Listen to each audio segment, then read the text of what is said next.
So quickly, news of the week before I have to go out to eat. FC Cincinnati, they continue to sign more players to their squad and sign a couple of MLS veterans to their roster.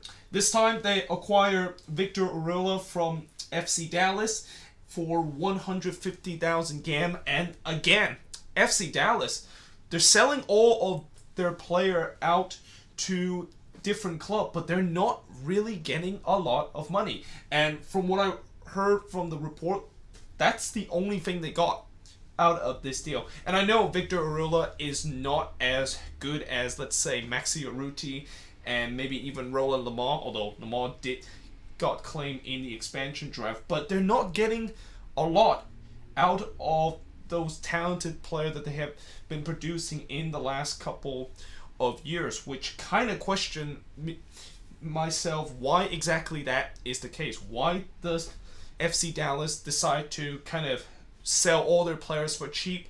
And the only thing that I can really think of is that they're gonna maybe reproduce in terms of bring some guys from the academy. And like I said, FC Dallas does have a very good academy, and certainly they definitely have the players in their academy to potentially reproduce the main core that they've been using for the last couple of years.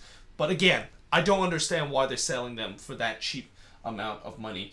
And FC Dallas also rumored that they are going to get Honduran international Brian Acosta from Tenerife. Now, I'm assuming this is probably a replacement for Victor Urilla, and this is just a report. There's no amount that FC Dallas has been kind of rumored that they have to pay Tenerife in terms of this deal. But yeah, it looked like this deal is going to be a replacement for Victor Urilla, and certainly Victor Urilla, he is one of FC Dallas fan favorite, and I'm pretty sure FC Dallas fans are not happy that now he is let go. Although for FC Cincinnati, the rich just get richer. And speaking of which, they signed another player after this deal. Or actually, this deal actually came before the Victor Urilla deal. So they signed Polish goalkeeper, and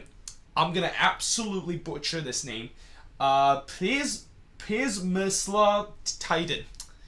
I know I'm probably just completely butchered it, and if you're Polish and you're watching this, you're probably laughing your ass off. But I'm just gonna call him Titan because his last name is much easier to pronounce.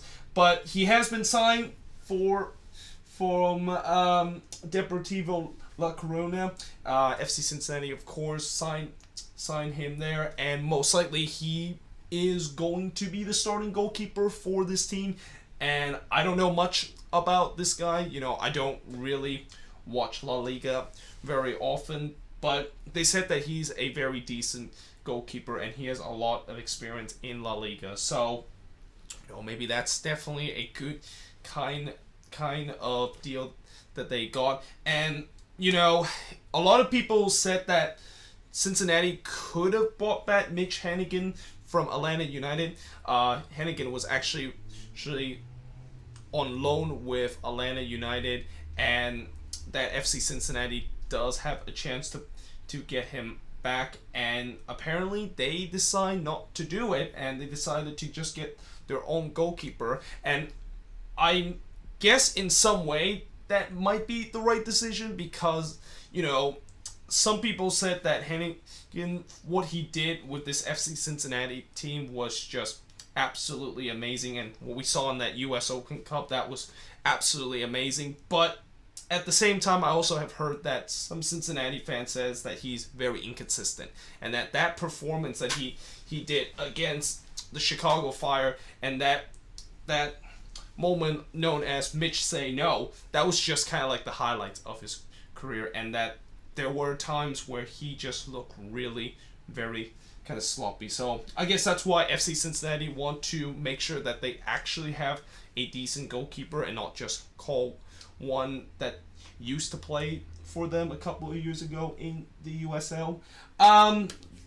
Speaking of FC Dallas, Ted Ramos. So he was heavily interest in the FC Dallas job, and I believe they even interviewed him, but he's not interested in terms of the FC Dallas job. And it's kind of interesting why Ted Ramos did not accept this job, considering the fact that he is our U21 coach for the U.S. men's national team. And you would think that with him going to FC Dallas and how FC Dallas is producing all these kind of young talent, you would think that he would definitely go there, but apparently not. He turned down the deal, and FC Dallas will have to continue to look for a replacement for Oscar Pereira.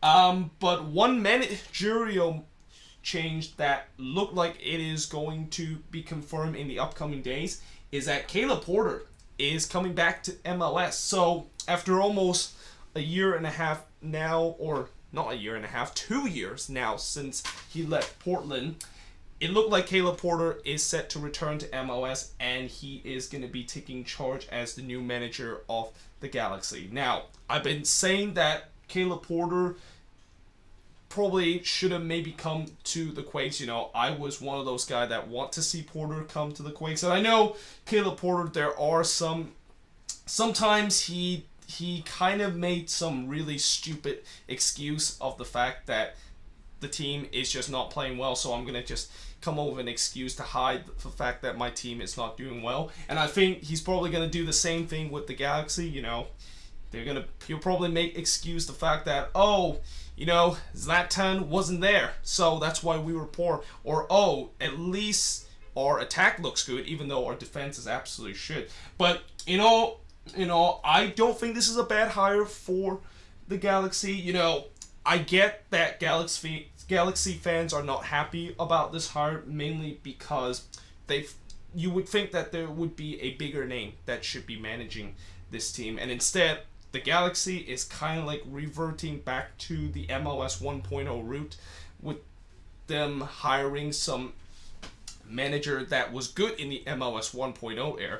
Guys like Ziggy Schmidt and Dominic Kittner were just absolutely boss in the MLS 1.0 era. But unfortunately, the league is now not in MLS 1.0 anymore. It's now in 3.0 and almost at 4.0 nowadays. And, you know, I understand why Galaxy fans are not happy about this move, because they want to move away from that MLS 1.0 era. They want to move forward. The league is moving forward, and they are just kind of getting left behind, which is why these last couple of seasons has just been an absolute disaster. Speaking of LA, former LAFC striker Marco Arena and also former San Jose Earthquakes striker Marco Arena has been claimed off waivers. So I believe the waiver draft just happened today, and there were a couple of names that were claimed by teams on waiver, but probably the biggest name was Marco Arena, claimed off waiver by the Chicago Fire. And what I'm guessing is that probably Arena is going to be kind of the guy that is going to be providing the goal for Nikolic, just like how he provided the goal for Diego Rossi and also Carlos Vela when he was at LAFC. So, yeah, it's a pretty decent kind of signing, although, you know, I'm pretty sure he is just there to provide the goals and not there to score the goals, because he's been having a lot of issue with that in the last couple of seasons. And actually, staying with the Galaxy, they have signed Dennis T. Klose as their new GM, and this news is kind of a little bit outdated, because I think last week when I talked about how they were on the verge of signing him as the new GM, and that just 3 days later, after I did the news of the week, he was confirmed to be the new GM for the Galaxy. So, yeah, Galaxy, congratulations. Now you have a new GM, and now potentially you are going to get a new manager pretty soon. Speaking of GMs, Ali Curtis, former New York Red Bull GM, is reported to become the new GM of the Columbus Crew. And, you know, to be honest, it was kind of strange. Why did Ali Curtis got fired by the New York Red Bulls in terms of his GM position? Because he kind of built that project for the Red Bulls. Like, most of the thing that you see with the Red Bulls now, most of the philosophy that they have, bring these young guys in from the academy and playing them in the starting 11, yeah, that was all out Lee Curtis. And the fact that they decided to kind of cut ties a couple of years ago was kind of a little bit interesting. But now most likely he is going to become the new GM of the Columbus Crew, and I guess maybe he'll try to do the same thing with the Columbus Crew, where maybe he'll work with the academy of the Crew and bring some young guys there to basically put into the starting 11. Although one problem with that method is that the Crew does not really have a good academy. Like when you talk about academy, you usually name teams like FC Dallas and the Red Bulls, but not the Columbus Crew. So that's going to be very interesting to see. And then finally, Miguel Almiron is set to join Newcastle, as report says that deal is finalized. They didn't really say how much exactly he is going to go to. I think roughly about 20 million. And Zach Steffen has confirmed that he will be joining Man City. Now that amount was right about £7.5 million, even though technically it should have been 10 million as originally it was reported. And he of course will be joining Man City in July, but like I said, I really don't think he's going to stay with Man City throughout next season, considering the fact that Man City has already have two very decent goalkeepers. They already have Edison and also Khalil Bravo, and he'll probably be a third-string goalkeeper, and that Man City will basically just loan him out to somewhere else. And this deal is going to be very similar to the Jack Harrison deal a couple of years ago, where Jack Harrison, of course, gone to Man City, and the next thing you know, Man City basically shipped him out to Middlesbrough, and I think he is still at Middlesbrough as of now. That is Jack Harrison. But yeah, that is pretty much it for the news of the week. Let me know in the comments below, what do you think of these news? And yeah, I hope you guys enjoy this video, and I'll see you guys next time.